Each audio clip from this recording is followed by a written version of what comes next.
Hello everyone, welcome back. पिछली बार जो है हमने देखा था कि किस तरीके से जो कुछ secondary treatment of waste water है, जो कि हमने इंडस्ट्रियल वाटर का सैंपल लिया था, तो वो हमने देखा था पिछली बार के लेक्चर में। नाउ उसके कुछ ऐसे पोर्शंस हैं जो अभी तक बचे हैं, ठीक है, रिमेनिंग है। तो हमने डिच, ऑक्सीडेशन डिच तक हमने पिछली बार देखा था। अब इस बार जो हम नया टॉपिक स्टार्ट करने वाले हैं वो है एरिएटेड लगून, ठीक है। तो नेक्स्ट जो इसका पार्ट है वो है एरेटेड लगून्स, ठीक है। तो ये भी एक सेकेंडरी ट्रीटमेंट का एक पोर्शन है। तो इसमें क्या करने वाले हैं हम, इसमें सबसे पहले हम एक सीमेंट का टैंक लेने वाले हैं, ठीक है। This tank is made up of cement. उसके बाद में 3 to 4 डेज जो भी हमारा इफ्लुएंट जो हमने प्राइमरी वेस्ट वाटर ट्रीटमेंट से हमने निकाला है, ठीक है, जिसमें हमने बहुत सारे ट्रीटमेंट यूज किए थे, तो वो जो हमारा इफ्लुएंट है उसको हमें क्या करना है, निकालना है। उस इफ्लुएंट को हमें इसमें रखना है। कितने दिनों के लिए? 3 to 4 डेज के लिए। तो जब हम इस इफ्लुएंट को 3 to 4 डेज के लिए रखेंगे तो वो क्या बन जाएगा? फ्लोक्यूलेंट। क्या बन जाएगा? फ्लोक्यूलेंट बन जाएगा। तो ये जो फ्लोक्यूलेंट होते हैं ये फ्लोक्यूलेंट स्लज, ठीक है, ये फ्लोक्यूलेंट स्लज यहाँ पे फॉर्म हो जाएगा। और ये क्या करेगा, इसमें जो भी इस इफ्लुएंट में जो भी सोल्यूबल ऑर्गेनिक्स होंगे उसको क्या करेगा, ये ऑक्सीडाइज करेगा। अब हम इसको वन बाय वन समराइज कर लेते हैं।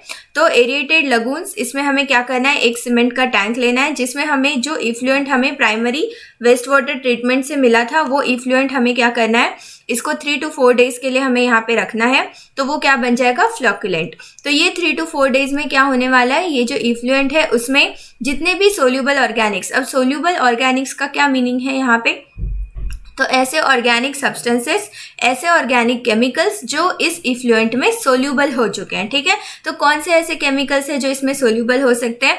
तो कुछ प्लांट केमिकल्स है जैसे कि टर्पिनॉइड्स हो गया, ठीक है, टर्पिनॉइड्स। उसके बाद में कुछ प्लांट के पार्ट्स जो कि ऑर्गेनिक केमिकल कहा जाता है जिन्हें, ठीक है। उसके बाद hydrocarbons, all organic chemicals are made up of hydrocarbons. तो कुछ ऐसे हाइड्रोकार्बन्स होंगे जो इसमें सोल्यूबलाइज हो गए होंगे, जो कि प्रोटीन्स हो सकते हैं, बायोमोलिक्यूल्स हो सकते हैं, ठीक है, प्लांट के जितने भी ऑर्गेनिक केमिकल्स हैं। तो उनको अगर हमें यहाँ से निकालना है तो ऐसे सोल्यूबल ऑर्गेनिक को हमें क्या करना पड़ेगा?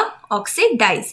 तो इनको ऑक्सीडाइज अगर हमें करना है तो उसके लिए हमें एरिएटेड लगून्स का क्या करना पड़ेगा?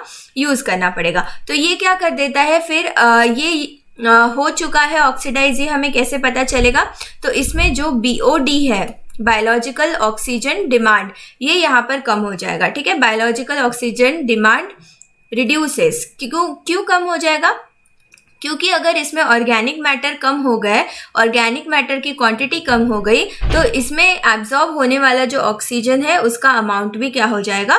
कम हो जाएगा। इसीलिए बायोलॉजिकल ऑक्सीजन डिमांड क्या हो जाएगा? यहाँ पे रिड्यूस हो जाएगा। तो ये हो गया एरेटेड लगून्स। नाउ नेक्स्ट, ठीक है, नेक्स्ट है activated sludge process. Activated sludge process, ये बहुत ज़्यादा इंपॉर्टेंट है, इसको बहुत बार एग्जाम में पूछा गया है। एक्टिवेटेड स्लज प्रोसेस, तो ये सेकेंडरी ट्रीटमेंट ऑफ वाटर में आता है। इसमें हमें क्या करना है कि हमें continuous biological degradation of effluent, यानी कि पहले क्या किया था, जो स्लज प्रोसेस, स्लज ऑक्सीडेशन हमने किया था, उसमें हमने क्या किया था कि जैसे हमारा ये इफ्लुएंट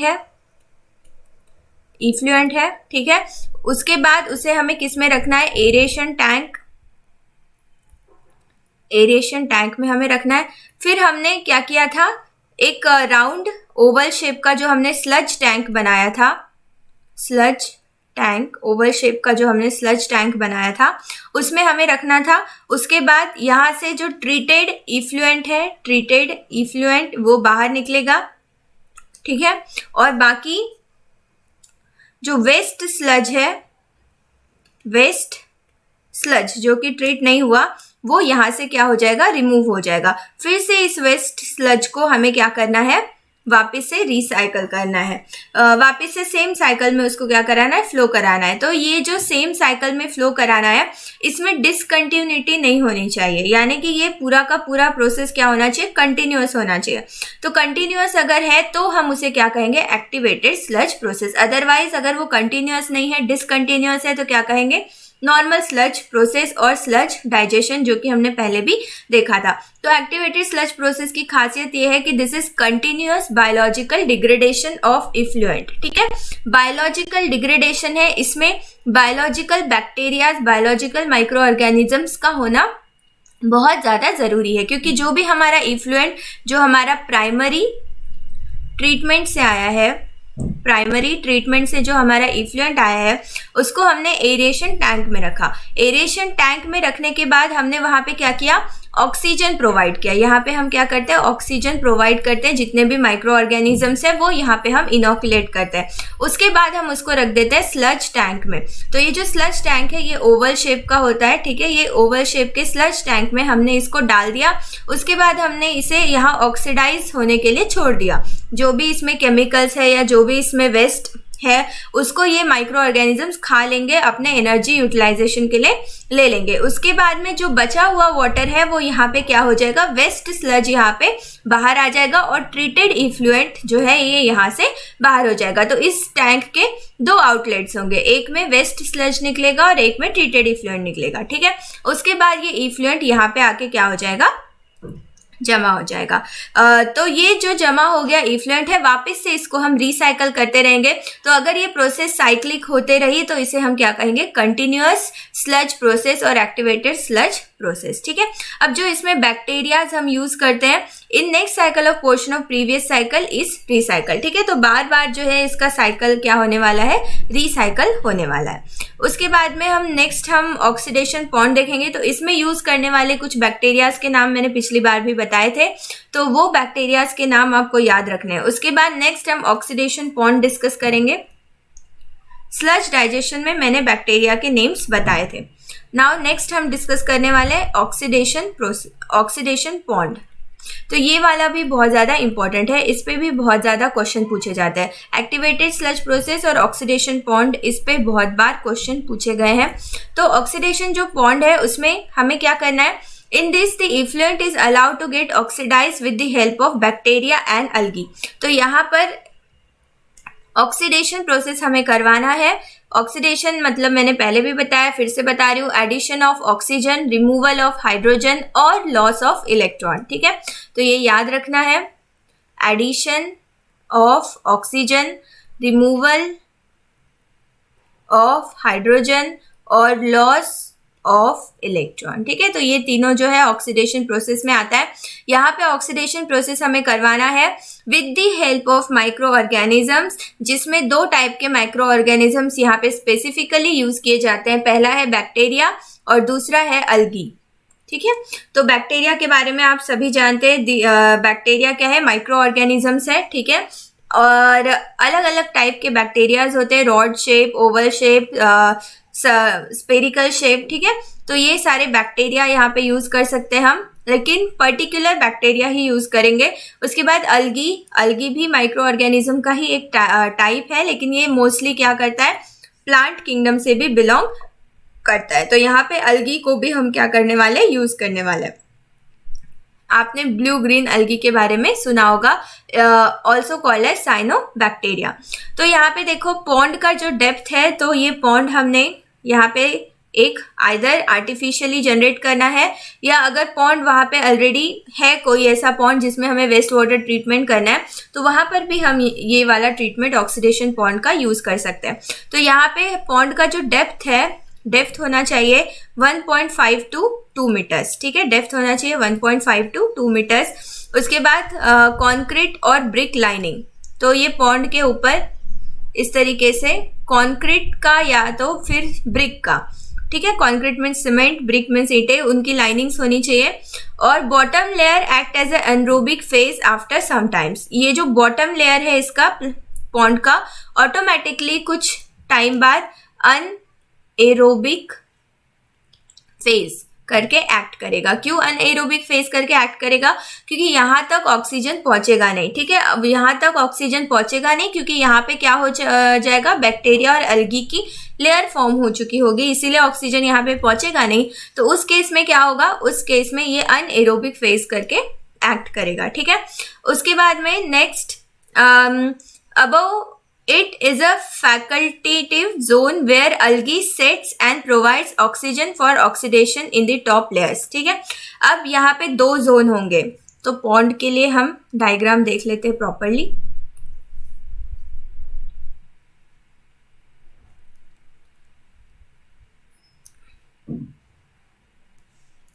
ठीक है, तो यहाँ पे पॉन्ड के लिए डायग्राम हम देख लेते हैं प्रॉपरली। तो यहाँ देखो, ये हमारा पॉन्ड है, ठीक है। अब यहाँ पे जो हमारी ये लेयरिंग है, कंसिडर करो ये ब्रिक से बनी हुई लेयरिंग है,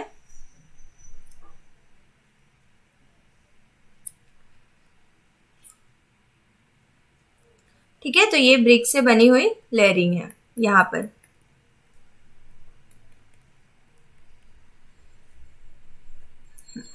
ठीक है। उसके बाद में इस पॉन्ड का जो ये बेस है, ये बेस यहाँ पर इसको हम नाम दे देते हैं अनएरोबिक फेज, ठीक है। इसको हम नाम दे देते हैं अनएरोबिक फेज। और ये जो ऊपर वाला पोर्शन है जहां पे अलगी होगा, ये वाला पोर्शन, तो यहाँ पे क्या होगा, अलगी होगा, जिसे हमने क्या बोलना है, फैकल्टेटिव फेज। तो यहाँ पे नाम दे देते हैं, ठीक है। तो यहाँ पे देखो, इसको हम बोलेंगे अनएरोबिक फेज, और यहाँ पर इसको हम क्या बोलेंगे, इसको हम बोलेंगे फैकल्टेटिव फेज, और you can say zone, facultative zone, ठीक है। तो 2 टाइप के यहाँ पर फेज होने वाले हैं। उसके बाद में ये जो बैक्टीरिया है, ये क्या, बैक्टीरिया और अलगी, ये ऊपर वाले लेयर में रहने वाला है और ऑक्सीजन प्रोवाइड करने वाला है, ठीक है। ऑक्सीजन प्रोवाइड करने वाला है फॉर ऑक्सीडेशन, ठीक है, ऑक्सीडेशन प्रोसेस करने में हेल्प करने वाला है। और जो नीचे वाला पोर्शन है जहाँ पे ऑक्सीजन अवेलेबल नहीं है, उसे हमने क्या कहा है, अनएरोबिक फेज। तो जैसे अनएरोबिक डाइजेशन हमने देखा था कि जो ऑक्सीडेशन हो रहा है वो एयर के एब्सेंस में हो रहा है, तो वो वाला यहाँ होगा, और जो ऑक्सीडेशन एयर के प्रेजेंस में होता है वो यहाँ होगा। This is diagram of oxidation pond. Now उसके बाद में अब हमें क्या करना है, provide oxygen for oxidation in the top layers, ठीक है। तो यहाँ पे हमने देख लिया कि बैक्टीरिया और माइक्रो ऑर्गेनिजम्स हमें ऑक्सीजन प्रोवाइड करने वाले हैं टॉप लेयर्स के लिए। नेक्स्ट हम डिस्कस करने वाले हैं टर्शरी ट्रीटमेंट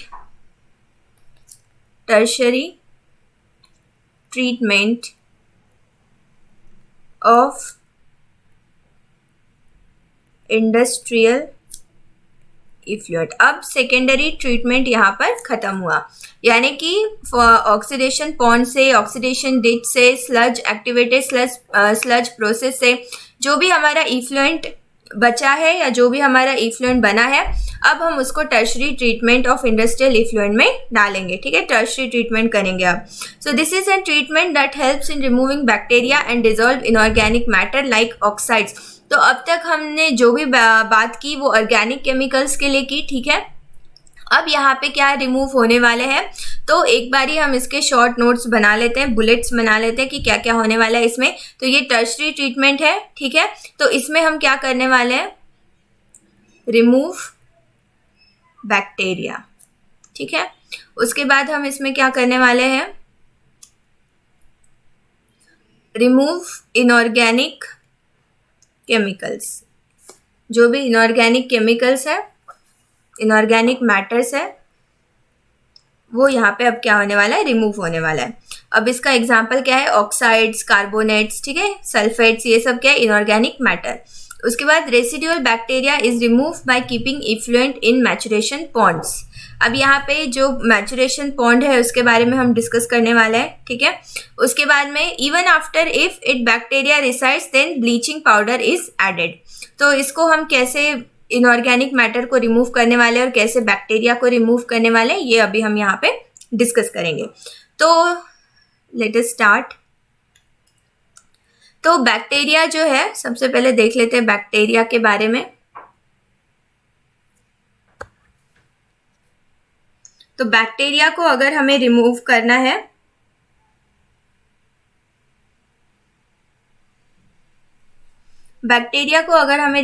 है तो उसे हम एक स्पेशल टाइप के पॉन्ड में रखेंगे, ठीक है।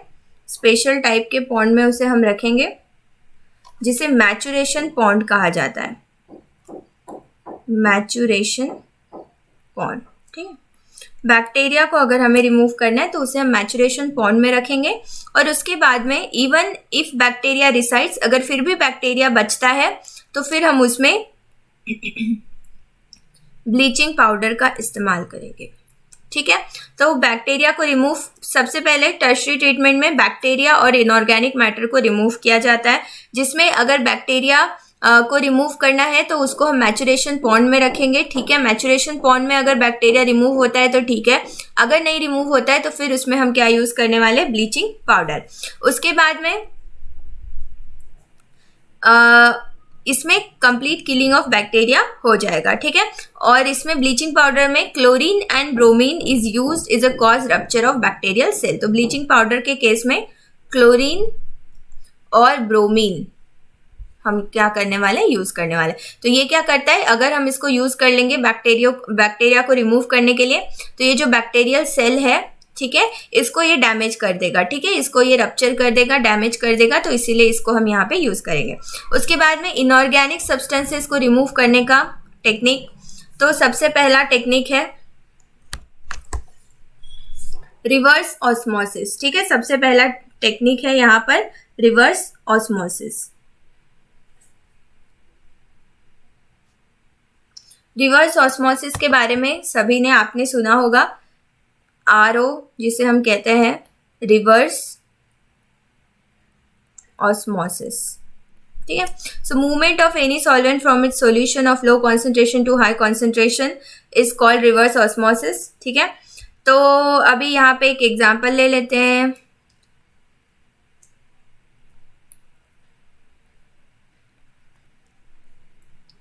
एग्जाम्पल के लिए सबसे पहले क्या करना है, एक semi permeable membrane. Semi permeable membrane यानी ये क्या, एक स्पेशल टाइप का मेम्ब्रेन होता है जो सिर्फ अलाउ करता है पर्टिकुलर टाइप ऑफ सॉल्वेंट या फिर सोल्यूट को ही पास होने देता है, ठीक है। पर्टिकुलर साइज ऑफ सॉल्वेंट और सोल्यूट ही इसमें से क्या हो सकते हैं, पास हो सकते हैं, ठीक है। तो कंसीडर करना है कि दोनों साइड में वाटर है, ठीक है, और इधर जो है हमने शुगर ऐड कर दिया। अब यहाँ पे शुगर और वाटर, यहाँ पर शुगर प्लस वाटर है और यहाँ पर ओनली वाटर है। तो अब शुगर का कॉन्सेंट्रेशन इस साइड में ज़्यादा है, ठीक है, शुगर का कॉन्सेंट्रेशन इस साइड में ज़्यादा है। तो रिवर्स ऑस्मोसिस की डेफिनेशन क्या है, movement of any solvent from its solution of low concentration to high concentration through semi permeable membrane is called as osmosis. अब यहाँ पे सबसे पहले तो देखना है कि सॉल्वेंट कौन सा है। तो यहाँ पे शुगर जो है वो सोल्यूट है और सॉल्वेंट जो है वो वाटर है, ठीक है। तो इसने क्या कहा है कि मूवमेंट होना चाहिए सॉल्वेंट का लो कॉन्सेंट्रेशन से हाई कॉन्सेंट्रेशन के जोन में। तो अब यहाँ पे देखो, यहाँ पर वाटर का कॉन्सेंट्रेशन लो है और यहाँ पर वाटर का कॉन्सेंट्रेशन ज़्यादा है, तो ये वाटर इस साइड से इस साइड क्या हो जाएगा, मूव हो जाएगा। समझ में आया, ये जो वाटर है वो इस साइड से इस साइड मूव हो जाएगा क्योंकि यहाँ पे वाटर का कॉन्सेंट्रेशन हाई है और यहाँ पे वाटर का कॉन्सेंट्रेशन लो है। पहले हमें देखना है सॉल्वेंट कौन सा है, सॉल्वेंट वाटर है। तो हमारे केस में भी जो हम यहाँ पर डिस्कस कर रहे हैं इंडस्ट्रियल मेथड, ट्रीटमेंट का जो मेथड हम डिस्कस कर रहे हैं उसमें ओब्वियसली हमारा सॉल्वेंट क्या है, वाटर ही है। तो वाटर क्या करेगा, कि जैसे यहाँ पे किसी के साथ वाटर मिक्स है तो वो प्योर वाटर की तरफ क्या करेगा, मूव करेगा। तो ऐसे केस में ये यहाँ पर क्या हो जाएगा, सेमी परमिएबल मेम्ब्रेन के थ्रू फिल्टर हो जाएगा। समझ में आया? So this process is called as reverse osmosis. Now the water from the effluent passes the semi permeable membrane leaving solids behind. तो अगर शुगर को हम यहाँ पे सॉलिड कंसीडर करते हैं तो ये जो हमारा इफ्लुएंट है वो सेमी परमिएबल मेम्ब्रेन के थ्रू यहाँ से क्या हो जाएगा, पास हो जाएगा, और बाकी जो यहाँ पर जिस सोल्यूट के साथ में वो बाइंड था उसको वो यहीं पे क्या कर देगा, रेसिड्यूअल के फॉर्म में छोड़ देगा। ठीक है, सो सॉलिड यहाँ पे बच जाएगा। So the membrane used are cellulose, acetate और पॉलीअमाइड हाइड्राजाइड। नाउ अभी अगर किसी भी इसमें फिल इन द ब्लैंक्स का ऑप्शन है तो फिल इन द ब्लैंक्स में पूछ सकता है कि ये जो सेल्यूलोज का मेम्ब्रेन है, सेल्यूलोज का ये जो मेम्ब्रेन है, ये सेल्यूलोज का मेम्ब्रेन किससे बना हुआ है? तो इसका है सेल्यूलोज, एसीटेट, ठीक है, सेमी परमिएबल मेम्ब्रेन जो है वो किससे बना हुआ है? तो सेल्यूलोज एसीटेट से बना हुआ है, और किससे बना हुआ है? Polyamide hydrazide. तो ये क्वेश्चन किसी भी कॉम्पिटिटिव एग्जाम में भी पूछा जा सकता है, तो इसको क्या करना है, याद रखना है। नाउ नेक्स्ट केमिकल प्रेसिपिटेशन के बारे में डिस्कस करते हैं। यहाँ पे रिवर्स ऑस्मोसिस खत्म। ठीक है, तो रिवर्स ऑस्मोसिस के की पॉइंट्स क्या थे कि जो सॉल्वेंट है वो लो कॉन्सेंट्रेशन से हाई कॉन्सेंट्रेशन की तरफ पास होगा, तो जो भी सॉलिड रेसिड्यू रहेगा वो बच जाएगा, और वाटर क्या हो जाएगा, प्यूरिफाई हो जाएगा। ठीक है, तो यहाँ पे इतना हमारा डिस्कस हो चुका है। नेक्स्ट केमिकल प्रेसिपिटेशन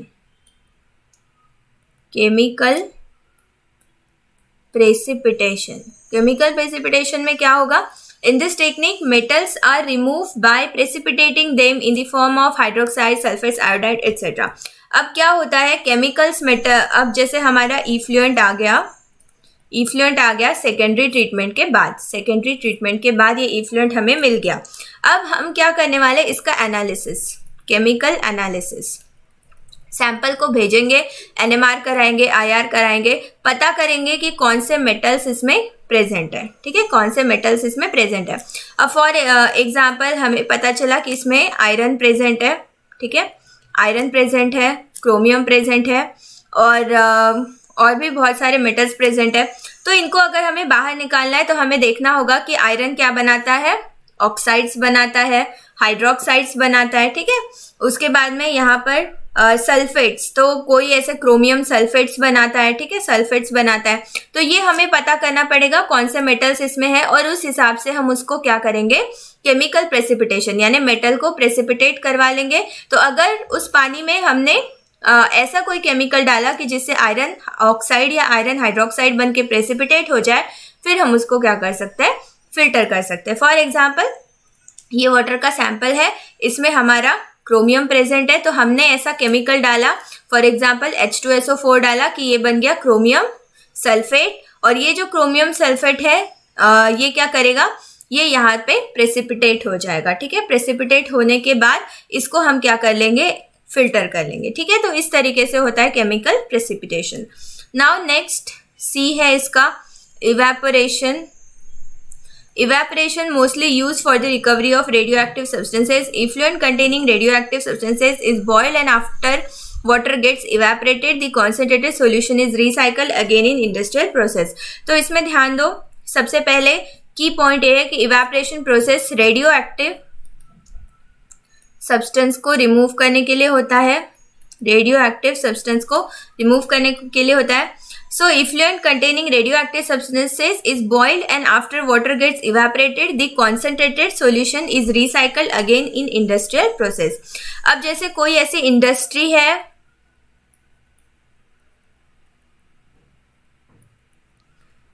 इंडस्ट्री है जो क्या करती है, रेडियम के ऊपर काम करती है, या फिर कोई ऐसे रेडियो एक्टिव सब्सटेंसेस के ऊपर काम कर सकती है, जिसने रिवर या पॉन्ड में उसको क्या कर दिया, रिलीज कर दिया। अब इस वाटर का हम ट्रीटमेंट कर रहे हैं, तो सेकेंडरी ट्रीटमेंट तक तो हमने कर ली, लेकिन उसमें रेडियो एक्टिव सब्सटेंस रिमूव नहीं होंगे। तो उसके केस में हम थर्ड जो टर्शरी ट्रीटमेंट है उसमें हम क्या करने वाले हैं, इवेपोरेशन। तो यहाँ पे क्या करना है, वाटर को बॉईल करना है, ठीक है, 100 डिग्री सेल्सियस के अबव ही होगा, ठीक है। वाटर को बॉईल करने के बाद जो वाटर इसमें से इवेपोरेटेड हो जाएगा वो वाटर हमने क्या कर लेना है, स्टोर कर लेना है, जैसे हम डिस्टिलेशन में करते हैं। और उसके बाद जो नीचे कॉन्सेंट्रेटेड सॉल्यूशन बचेगा उसको फिर से हमें क्या करना है, रिसाइकल करना है, ठीक है। इसी इंडस्ट्री में हम फिर से इसको क्या कर सकते हैं, रिसाइकल कर सकते हैं, ठीक है। उसके बाद जो नेक्स्ट प्रोसेस है इसमें वो है डायलिसिस, ठीक है, डायलिसिस है। उसके बाद में है removal by algae, activated carbon और रेजिन्स। तो ये सारे प्रोसेस हम नेक्स्ट वीडियो में देखेंगे। उसके बाद में टर्शरी ट्रीटमेंट के कुछ और पॉइंट्स हम डिटेल में देखने वाले हैं, ठीक है, and then we will discuss further.